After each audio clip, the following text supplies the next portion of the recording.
मो नाम हूँ श्याम सुंदर बेहेरा।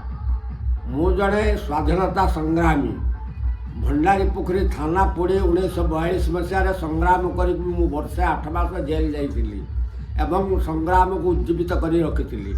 1957 मसीह मु राज्य सरकार वृत्ति पाई बनारस हिंदू विश्वविद्यालय कॉलेज ऑफ फाइन आर्ट्स रे मु संगीत शिक्षा करुली। सेते बेले प्रिंसिपाल थिले पंडित ओंकारनाथ ठाकुर। पंडित कंठे महाराज घरे मु रोली कबीर चौरा।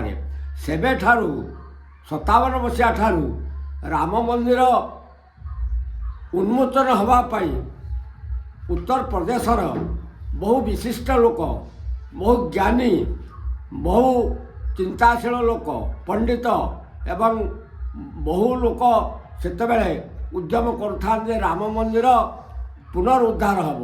सेतेबेले सेटिकार मुख्यमंत्री थिले पंडित संपूर्णानंद।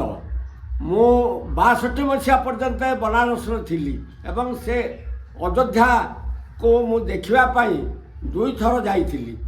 अयोध्या बनारस ठारू खूब निकटतम एवं वर्तमान आमर प्रिय प्रधानमंत्री राम मंदिर को उन्मोचन करने बहु अक्लांत परिश्रम करी भारत वर्षर लक्ष लक्ष लोक को नहीं सेटे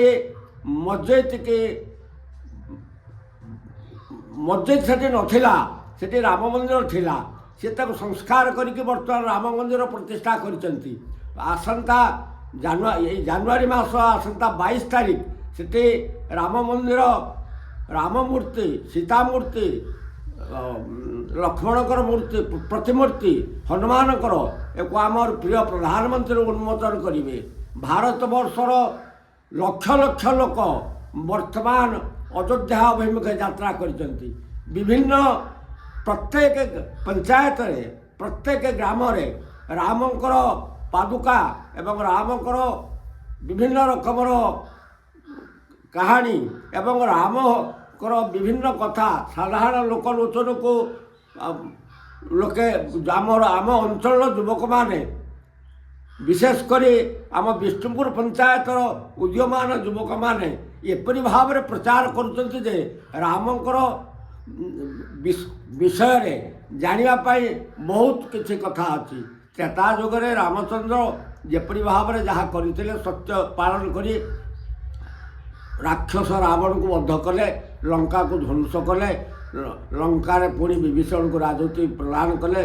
जहाँ हो बर्तमान भारतर संस्कृति, भारतर साहित्य, भारतर संगति जे आमर प्रिय प्रधानमंत्री एपरी भाव में कार्य करुँच जे समग्र पृथ्वी में जेते देश अच्छी समस्ते प्रशंसा करुँच। भारतर प्रधानमंत्री मोदी अति विशिष्ट लोक एवं विभिन्न कार्यक्रम से बहु आगे अच्छा। बर्तमान भारत वर्ष समग्र पृथ्वी में शीर्ष स्थान में अच्छी। तेणु राम मंदिर उन्मोचन हेले आमर भारतीय संस्कृति उज्जीवित होगी रहिबो।